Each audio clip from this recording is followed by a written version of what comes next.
Hello Kindred Longevity Lifestyle Designers, this is Gavin here with secrets of longevity.com. You may have seen this trend around on the internet, people just reading about it, but also some people actually beginning the phase of experimenting on themselves with this thing called Soylent. It's been monikered after Soylent Green from the movie Soylent Green, and if you know anything about the movie, I'm not going to put any spoilers out there, it's a really old movie, but if you want to check that out, you're free to do so. It seems you're kind of destining your product for failure if you're naming it after something as horrid as what was in that video. But the idea is still there that it's this one thing that you can consume that gives you everything you need, and so you don't need to spend any time eating other things. And it's a nice concept, it's a bit fanciful. I'm going to say a few things before I get into my analysis of this, because I don't want to misrepresent it, as I think it's great that people do experiment with these kinds of things, because even if something is, in my view, really detrimental and not going to work, when people start experimenting with their diet, I think it always leads to better things, because they start taking hold of and changing an aspect of their lifestyle that most people just go through life being programmed to just follow what's most convenient. So when you go out of your way to create something like this, you're experimenting and learning that you can become more attuned and aware of how certain things affect your body. So even if you end up with a bad result, you get more aware and highly tuned to what's going on with your digestion, how you feel consuming different things.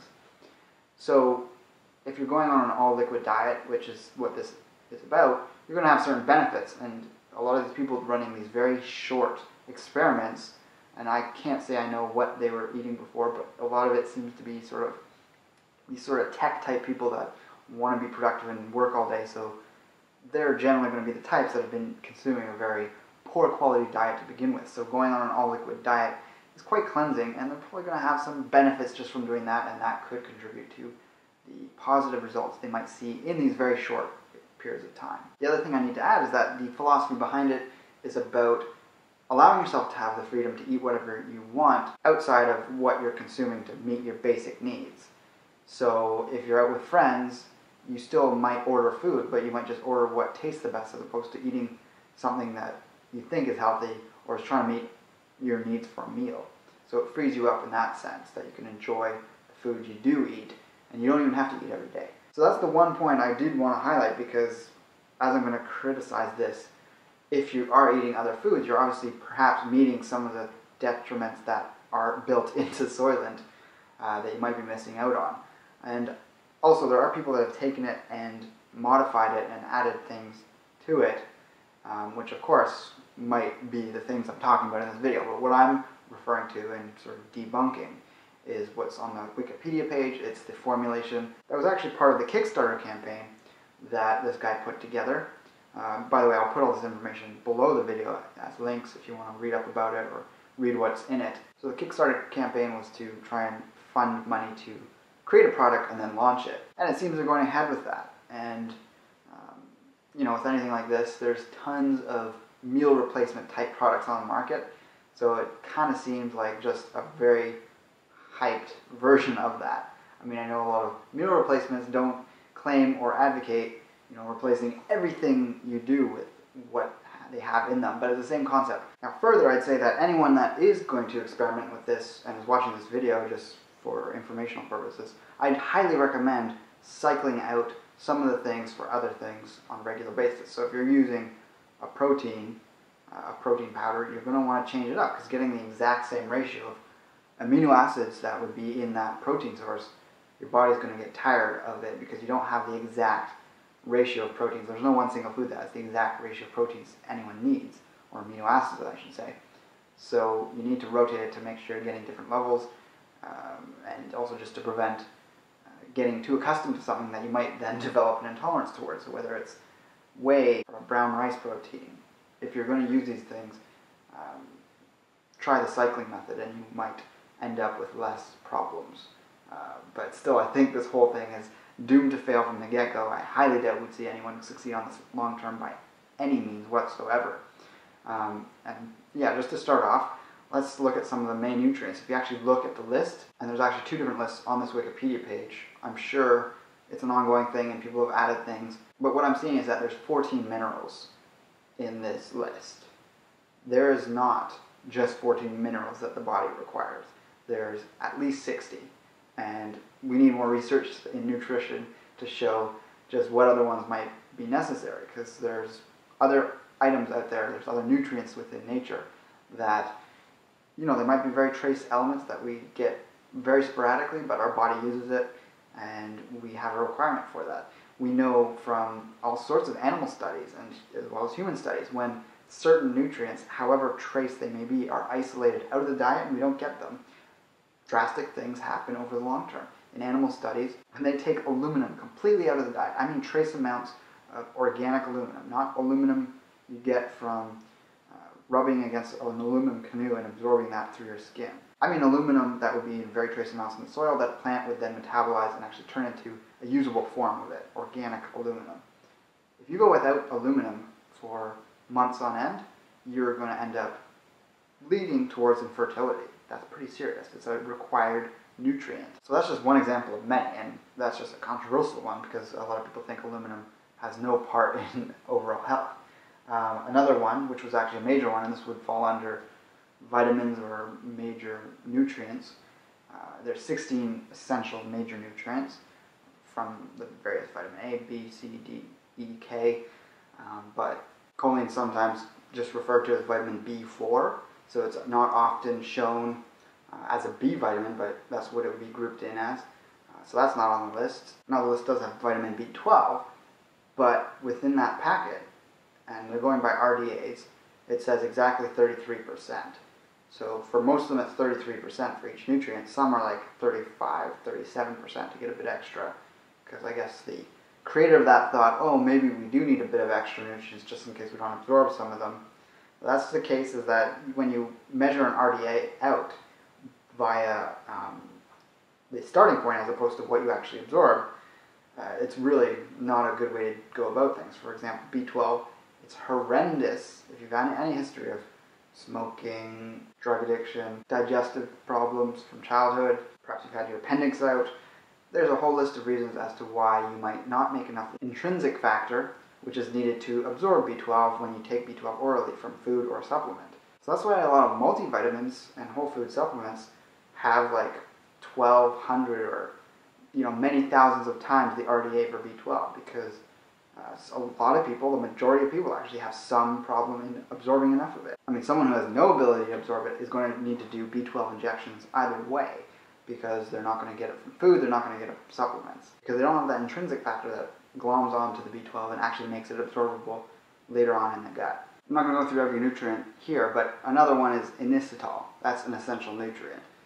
The body can't make it, so we need to get it from food or a supplement, and this is not present in Soylent whatsoever. Now, if you know anything about RDA, recommended daily allowance, or recommended daily intake, there's a lot of different abbreviations that could stand for, but this is a set amount that is ideal for the average person. So that's like taking all men and women in the world, averaging their weight, which is going to be somewhere in the probably high hundreds, maybe closer to 150 pounds, if we were to really consider that there's a lot of lighter people in other parts of the world. But if this is built around the American RDA, we can maybe assume that this is for a 170, 180 pound person, and if you're under that, you could be getting too much of some of the fat-soluble vitamins over time, which might cause problems within Soylent.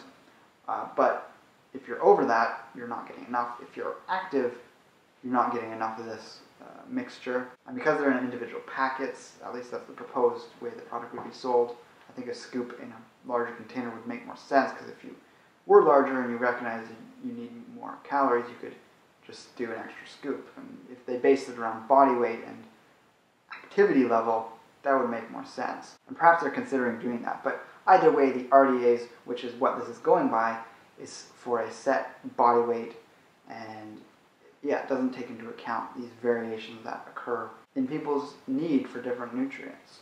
So that's kind of the intuitive side of nutrition, is we tend to get attracted to things that we need to consume more of. Some element of craving, which is based on dependency, sort of an emotional eating type place that people can get stuck in, but there's also legitimate cravings, which are needs for foods that contain nutrients that we're just not getting, and our body recognizes that food item is containing that thing. So whether it's long-term vegans suddenly craving meat and really needing to go to that, or if it's, for me, I went through a period of not touching dairy for years, and then all of a sudden I had horrendous dairy cravings, consumed some raw organic grass-fed dairy, and it did wonders for my health. So the other side of that is that the macronutrients, proteins, carbohydrates, and fats, they occur in a set quantity in Soylent. So that ratio between them all is not going to be ideal for everyone. I get that it's based on an RDA. It's based on what some regulatory agency in the government thinks is ideal for everyone, which is an absurd thought in and of itself that you would try and come up with that. But I'll link to a video of mine below which talks about why there's a spectrum of ratios of macronutrients that different people function better on, whether it's high fat and protein, whether it's high fat, lower protein, whether it's high carbohydrate, low fat, low protein, or it could even be high carbohydrate, medium protein, low fat. There's all sorts of different combinations when you have those three macronutrients and you juggle them around. Then you also have to consider that some people actually legitimately do better on fast-burning carbohydrates. They want to eat tons of fruit, they want to get simple sugars in. Then there's the people that can't touch simple sugars, but they need high enough carbs to function well, so they go to starchy carbs. Now, just having maltodextrin, which is the carbohydrate in Soylent, is ridiculous. It is a complex, or a little more complex carbohydrate, so it's going to break down slowly, etc., etc. This is such processed crap that people are going to not function well on it. Some people also develop allergies to maltodextrin, and it's just not the most optimal source of carbohydrates by any means. That being said, it's probably going to be better than if it was just loaded with sugar, so I guess I'll give that to them. They didn't do much in terms of flavoring it, but they might develop that in the part where they're actually developing a product that can be marketable. They might add stevia or probably sugar of some type. This is a very strange and reductionistic type mentality that's gone into creating this. And you've probably heard me talk about reductionism before, which is the idea that we can take a scientific view of looking at the body and breaking it down to all its little components and figuring out how it works. It's what engineers like to do. And as wonderful as engineers are, it doesn't work completely with the body because there's too many factors that are working together. It doesn't mean we shouldn't stop looking at the body and try and figure out how all these small components work. But looking at the macro, bigger picture is generally what's been effective for treating health in the past. That's what the traditional Chinese medicine, Ayurvedic, and traditional tribal medicines were based on. It's, oh, you have this symptomology going on, that's because you're not eating enough of this general type of food that helps address that symptomology. It's very big picture oriented as opposed to saying, oh, you've got this problem, we're going to try and stop that up with a plug or a band-aid.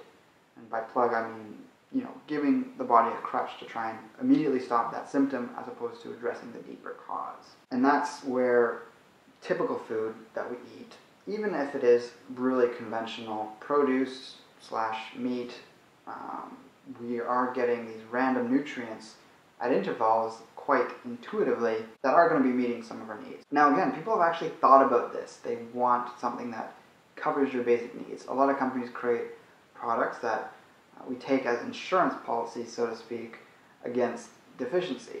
And that seems to be a much better approach than trying to completely eliminate food and just allow yourself to eat food when you want by getting everything in this liquid form that you just mix with water and have sitting by your desk while you work for 16 hours a day or however long it is you're working, and just glugging this stuff back. If you read about people's experience trying to create it and do it themselves, there's all sorts of reports of really bad indigestion, fatigue after a very short period of time. Some people report no problems, so it is hit or miss, but I would strongly suspect people in the long run, all across the board, are going to run into health problems if they stick to this.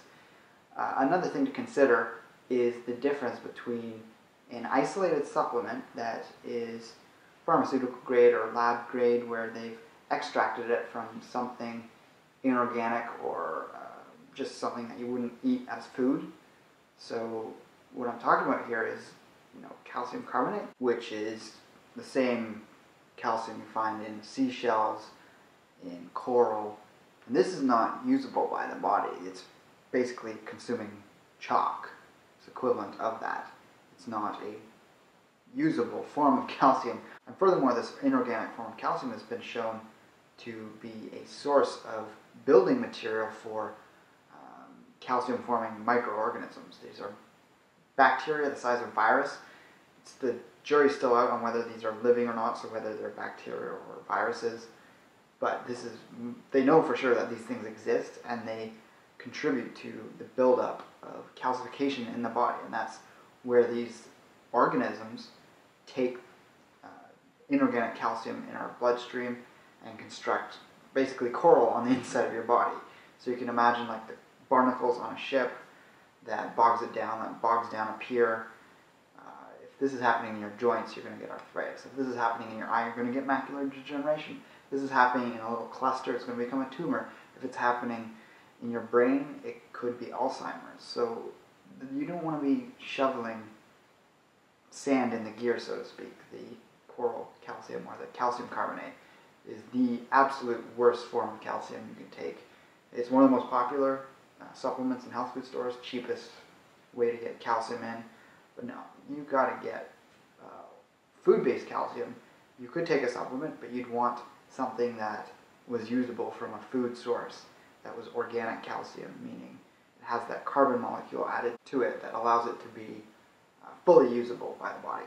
Now, like I've been talking about, many people have had ideas similar to this and have tried to create, meal replacements and things that really hit a lot of items in our diets that we need, and nutrients and things like that. I guess this might be the first time someone's doing it strictly by the RDA and creating something that you consume 3 times a day. And again, that is a very narrow mindset of, are these RDAs even correct? One thing I actually didn't talk about was the fat. At least the version I saw of it, it might have changed by now. I think they changed it to olive oil, but it was originally canola oil. And do I even have to go into the problems of that? That's a hybridized rapeseed oil from Canada. Canada can oil, canola oil. And you can just look up the health problems associated with canola oil if you want to learn more about that. It is not something we want to be consuming. But if they switch it to olive oil, that's at least a step in the right direction. But I think the ideal formulation for this would be more dominant on the saturated fat, whether it's coconut oil, MCT oil, maybe some ghee mixed in there, really focusing on getting whole foods. I understand the whole idea of this thing is to try and get a completely synthetic thing and try and take out agriculture as much as possible. But the myth of better living through chemistry, the saying from the emergence of chemical industries back in the early 20th century, that is just simply not correct. We've seen that with the emerging science of supplementation and seeing the difference between, say, pharmaceutical grade supplements, which are synthesized from pure chemicals, versus, whole food supplements, which cost more because you're having to still use whole foods, but it's more usable by the body. People don't have reactions to it. Healing centers that study this see better results with whole food-based supplementation, and it just goes by common sense. Is there other components to food besides just the chemicals in them? And there are, because when you do take an extract from a food, it is a more diverse matrix of nutrients. You're going to have cofactors in there that help in the processing of that nutrient. You're going to have the antioxidants, of course, and then you also have the undeniable bioelectric quality of life force from a living thing, whether it's a bacteria, fungus, animal, or plant. We can get our nutrition from those things, and they're much more life-sustaining than the synthesized chemical from a laboratory. Now, liquid nutrition is becoming more and more popular, so I think this is part of what people are looking for nowadays. They want ease of use, they want accessible nutrition. It's really well understood that liquid nutrition is highly absorbable. If that's all you consume, then you're going to get used to that, and you won't be able to eat solid food. So I don't recommend trying to exclusively do smoothies, or exclusively do juice fasting, or exclusively do Soylent. And I'd say that's the least optimal of those 3 options. But there's something to be said for this idea of getting a sufficient amount of things in a liquid form, which helps us meet those needs and function with greater efficiency, be healthier overall. And there are some products on the market I'd highly recommend over Soylent. It can't be used like Soylent because it doesn't have, the caloric side of it, the fats, proteins, or carbohydrates. But you're meeting a lot of your needs for various nutrients, especially micronutrients, and some things that are definitely not covered in Soylent. So like I mentioned at the start of the video, there's 60 minerals that are essential, that they play some role in health, and when you don't have them, things break down. It might be a dozen or more years before you really start to get into trouble with not having these trace minerals, but if you get just a little bit every day in these microscopic amounts, it can make the world of difference. When I started taking this one product I'm going to talk about in a sec, I started to have this sensation in my body of getting something I hadn't been getting for a long time. It could be completely psychosomatic, but I at least have the assurance that I'm getting, all 60 of these minerals every single day in small enough amounts that I'm not hyperdosing on them, but at least I have that insurance policy, especially through times where I'm going through more stress and using up those minerals faster. We burn through minerals. The more we are under stress, the more our diet might suck, the more we exercise. All these things use minerals up in different quantities and at different speeds. So if you've fallen off Soylent, or you clearly know that's not a good thing, but you want something to kind of function a similar way, I'd highly recommend Beyond Tangy Tangerine 2.0.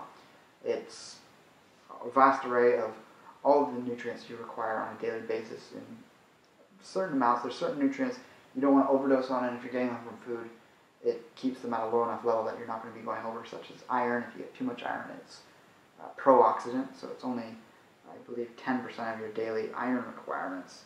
Actually 6%, I was off on that. But it also has a probiotic in it, and they're all whole food extracted nutrients. One serving of this has an 8,000 ORAC rating, which that stands for oxygen radical absorption capacity. And these are free radical scavenging compounds that are the pigments of color in foods. So there's a whole array of fruit and vegetable extracts in here that gives it that potential for having such a high ORAC rating. And actually one serving is about 100 pounds worth of nutrients for that weight of your body. So if you're, for myself, 150 pounds or so, I'd take 3 scoops. So one serving is 2 scoops. You break that in half, 50 pounds per scoop, and you just do that stagger through the day, and you're getting optimal nutrition. And then things like B12, 16,667%. That's very high, but there's a purpose for that. It's water soluble, so if you're getting too much, you just urinate it out. But if you're someone who has an extremely difficult time absorbing B12, saturating your body with it is the way to make sure some is going to get through. If you don't have any intrinsic factor whatsoever being produced, then you have to get injections anyways, whether it's from food or supplementation like I mentioned. But there's many items in here that are very high. I'll actually post the label on the screen here. And as you can see, yeah, it's just phenomenal what's in it. And like I said, it's an insurance policy. People find that when they do this and they're meeting a lot of these basic needs, they just feel more energized. They might eat less if they're an overeater and they're overweight. They might start losing weight. Things like the chromium that you get in this is excellent. The selenium, which is over the RDA, is phenomenal for a wide range of effects. Dr. Wallach, who designed this, formulated it, actually sued the FDA 3 times so that he was able to say that selenium prevents cancer. That's what it does. That's what was found scientifically. And that's the kind of mentality we're up against in our society, in Western culture, is this really hard-lined, extreme skepticism of health. Yet stuff like this emerges out of that because, that mentality of reductionism, of better living through chemistry, it's the same ideology that created pharmacology in terms of the pharmaceutical industry we see today, with the destruction it wreaks havoc on people. So yeah, the natural health world's answer to Soylent is Beyond Tangy Tangerine 2.0.